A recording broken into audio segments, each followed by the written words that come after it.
माँ मानते हैं, बहन मानते हैं, उनके लिए क्या आप शब्द उन्होंने कहा जो मैं नहीं दोहरा सकता। माननीय प्रधानमंत्री नरेंद्र मोदी जी को कितना तकलीफ है इस बात की कि तेलंगाना में भी उन्होंने बोलने का काम किया और राजस्थान के मीटिंग में भी उन्होंने बात किया।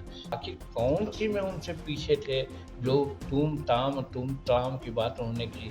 बताना चाहिए कि बिहार में कितना बैकलॉग है और बैकलॉग की पूर्ति करने के लिए ये दोनों भाई, बड़े भाई, छोटे भाई आज तक क्या किए, ये मैं पूछना चाहता हूँ और ये आप लोगों को भी पूछना चाहिए।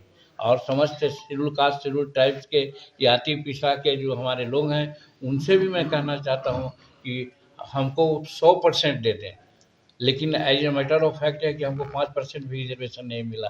तो 100% खाली डिक्लेरेशन के लिए, चुनाव आ रहा है तो चुनाव में अपना टीआर बढ़ाने के लिए सिर्फ वो कर रहे हैं। हम समझते हैं कि बिहार की जनता इतना बेवकूफ़ नहीं है कि इस बात को नहीं समझेगी। वो समझती है, उनका एक नहीं चलने वाला है। वो सिर्फ और सिर्फ दिखावे की बात करते हैं, काम नहीं हो रहा है, ये मैं कहना चाहता हूँ। तब नीतीश कुमार ने कहा है कि अभी वो गांव-गांव जाकर, पंचायत-पंचायत जाकर जो विशेष राज्य के दर्जा का मांग है, उसके लिए लोगों को ये करेंगे, प्रोत्साहित करेंगे और लोगों को समझाएंगे। उनको मुद्दा ही नहीं और कोई है। विशेष राज्य की दर्जा जिस समय वो थे भारत सरकार में, उस समय उन्होंने क्या किया था? विशेष राज्य के दर्जा के बारे में जब नीति आयोग घोषणा कर दिया कि अब किसी को विशेष राज्य की दर्जा न देंगे, तो वैसी परिस्थिति में पत्थर पर माथा ठोकने से क्या फायदा है। रही बात भारत सरकार ने जो पैकेज दिया 1.25 करोड़ का या और उससे भी अधिक पैसा दिया, उस पैसा का इन्होंने कहाँ सदुपयोग किया, बतलावें, हिसाब दें। और सब में यहाँ पर एस्टीमेट घोटाला हुआ है, सब में पैसा मारा जाता है। 1 किलोमीटर रोड 2.5 करोड़ में बनता है, लेकिन इनके इंजीनियर बना रहे हैं, कंसल्टेंट बना रहे हैं 7 करोड़ और 6 करोड़ में। इस तरह से पैसा का हड़प कर रहे हैं, बर्बादी कर रहे हैं। जो आज बताइए, वो नया म्यूजियम बनाए हैं, उसकी कोई ज़रूरत नहीं थी। पटना हाई कोर्ट ने भी कहा कि कोई ज़रूरत नहीं थी, हमने भी कहा था, लेकिन चूंकि आधा पैसा खर्च कर दिए थे, उसमें भी 225 करोड़ रुपया का शुरू हुआ था, आज 3500 करोड़ रुपया खर्च हो चुका है और आगे लगा ही हुआ है। और फिर वहाँ से लेकर के माने नया म्यूजियम से पुराना म्यूजियम तक अंडरपास बनाने का 250 करोड़ रुपया खर्च करने की क्या जरूरत थी।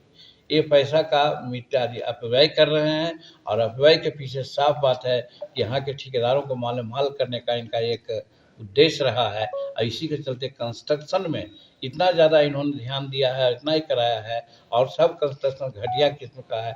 उसकी अगर जांच हो तो पता चल जाएगा कि साहब कितना पैसा का इन्होंने दुरुपयोग किया है। तो भारत सरकार तो जितना पैसा देना चाहिए उससे ज़्यादा ही दी है, लेकिन उसका ही सदुपयोग इन्होंने नहीं किया है। और दूसरी बात मैं बताता हूँ, शायद आप लोगों को मालूम होगा कि गया में पितृपक्ष मेला लगता है, फल्गु नदी प्रवाहित होती है और फल्गु नदी अंतर सलीला मानी जाती है और उसका पानी गंगा से भी पवित्र माना जाता है। जीतन मांझी मुख्यमंत्री था तो उसने वहाँ से सोन से न पानी ला करके यहाँ उसको बांध करके एवर फ्लोटेड बनाना चाहता था और वो 700 करोड़ में हो रहा था। अब इन्होंने क्या है, गंगा से उद्वह कर करके पानी ले जा रहे हैं, वो भी नहीं जा रहा है, तर्पण के लिए जा रहा है और उसमें करीब करीब 4200 करोड़ रुपया खर्च हो चुका और नवादा अगर दे देंगे तो और खर्च होगा, 6000 करोड़ रुपया खर्च हो जाएगा। कहने का मतलब जो सरकार पैसा देती, भारत सरकार पैसा देती है, उसका ये दुरुपयोग कर रहे हैं, सदुपयोग नहीं हो रहा है। आज इतना भ्रष्टाचार है, हर जगह बिना पैसा का कोई काम नहीं हो रहा है।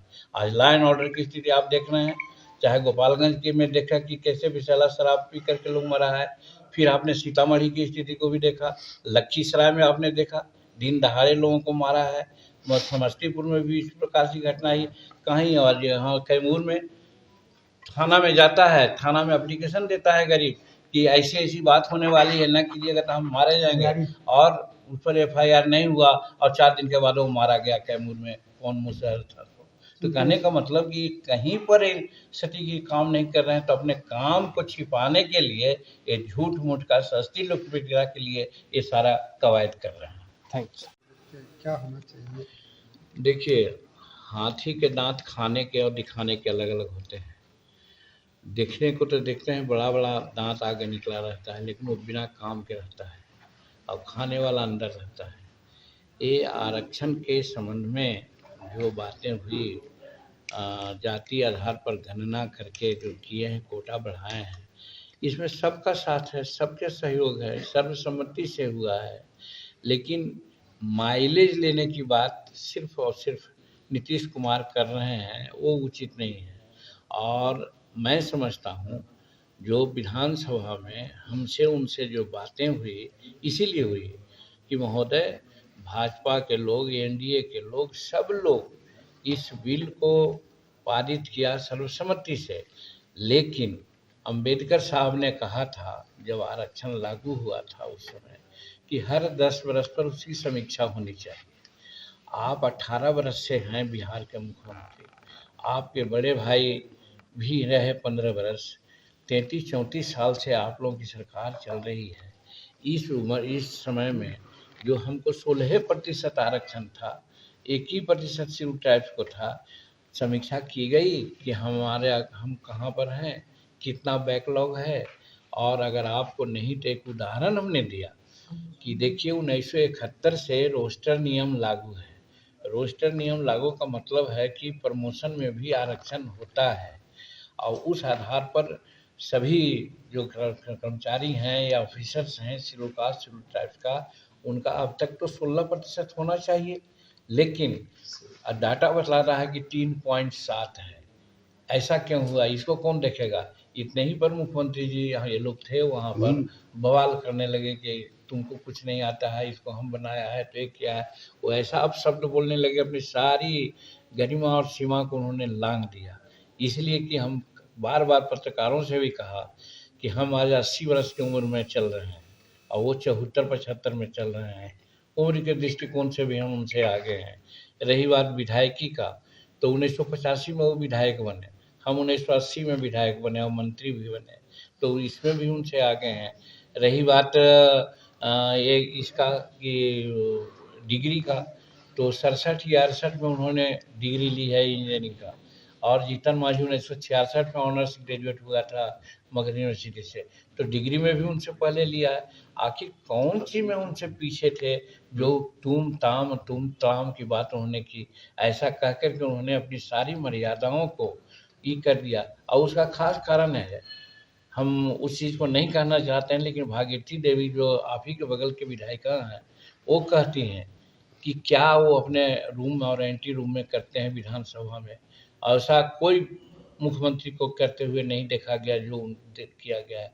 तो आखिर अपना मन में रहे तब ना आदमी ठीक से बोलता है, अगर दूसरे मन में रहते हैं तो बोलिए देगा गड़बड़। तो इसीलिए वो एक तो हमारा अपमान किया, और 2 दिन पहले महिलाओं का अपमान किया। जो नारी शक्ति है 50% है, आज मर्दों से भी आगे निकल रही है। हम लोग उनको देवी मानते हैं, माँ मानते हैं, बहन मानते हैं। उनके लिए क्या आप शब्द उन्होंने कहा जो मैं नहीं दोहरा सकता हूँ। और इसके लिए आप देख रहे हैं माननीय प्रधानमंत्री नरेंद्र मोदी जी को कितना तकलीफ है इस बात की कि तेलंगाना में भी उन्होंने बोलने का काम किया, और राजस्थान के मीटिंग में भी उन्होंने बात किया कि साहब एक घमंडिया जो गठबंधन है उसके नेता इतना घमंड में है कि किसी को नहीं समझते हैं, ना नारियों को समझते हैं, महिलाओं को, अपना बहन बेटियों को नहीं समझ पा रहे हैं, और न एक दलित में भी सबसे नीचे पैदान में रहने वाला भुइयां मुसहर है, और उस परिवार के उनसे सीनियर नेता को भी उन्होंने तुम तमाम की बात की। तो कहने का मतलब है कि इस परिस्थिति में जो वो लागू कर रहे हैं वो सिर्फ दिखलाने के लिए कर रहे हैं। सर, मंत्री सुरेंद्र राम जो है लगातार प्रधानमंत्री पर तंज कस रहे हैं कि प्रधानमंत्री मैच देखने गए तो भारत हार गया, क्या कहना चाहेंगे इस पर? अब देखिए, ये ऐसी बातें हैं जो किसी के मुंह से ऐसी बात नहीं निकलनी चाहिए, इसलिए कि कोई जीतता है कोई हारता है, 2 ही बात वहाँ होती है। हार तो हमारी टीम गई वहाँ, लेकिन आप जानते हैं कि विश्व चैंपियन जो एक सूची बनती है उसमें 11 खिलाड़ियों का नाम आया है, जिसमें 6 हिंदुस्तान के हैं। इस चीज़ को नहीं समझ रहे हैं वो। दूसरी बात, हर चीज़ में उम्दा प्रदर्शन बिहार हमारे जो क्रिकेट प्लेयर लोग हैं और क्रिकेटर लोग ने किया। जीत हार तकनीकी है, कुछ रनों से हार गए, लेकिन खेल में हर विधा में ऑस्ट्रेलिया से हमारा हिंदुस्तान के लोग काफ़ी आगे बढ़ के ये किए। और आपने भी देखा होगा कि जीतने वालों को सब प्रशंसा करते हैं, लेकिन हमारे प्रधानमंत्री नरेंद्र मोदी जी हारने के बाद वो ड्रेसिंग रूम में गए और भारतीय क्रिकेटर्स को कितना बड़ा संबल और साहस दिया, यही कह करके कि चिंता मत करो, तुम लोगों का खेल उम्दा रहा, हार जीत अलग बात होती है। ये चीज़ को समझना चाहिए। और सुरेंद्र जी अगर कहते हैं तो भाई मैं नहीं कर सकता कि उनकी बुद्धि कहाँ है, कम से कम रियलिटी को समझना चाहिए। जी प्रेस कॉन्फ्रेंस में क्या है काहे माने पूरा कितना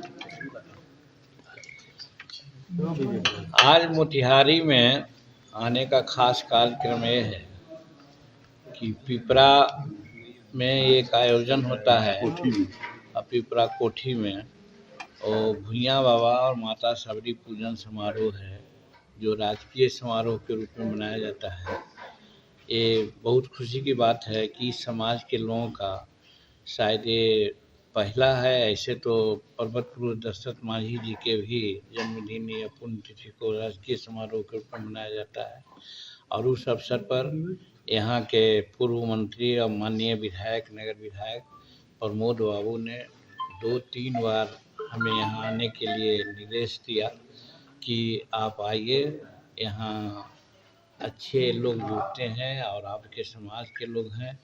तो बात स्वाभाविक है कि आज शेड्यूल कास्ट में भी भुइयाँ मुसहर जो कम्युनिटी के लोग हैं वो बहुत नीचे पैदान पर हैं। उनको संगठित करना, उनका विकास होना बहुत आवश्यक है। इस लहजे में हम मोतिहारी बापू के कर्मभूमि में आने का काम किया है और आप लोगों से बात कर रहे हैं। आप लोग को बहुत बहुत धन्यवाद, बहुत बहुत शुभकामनाएं।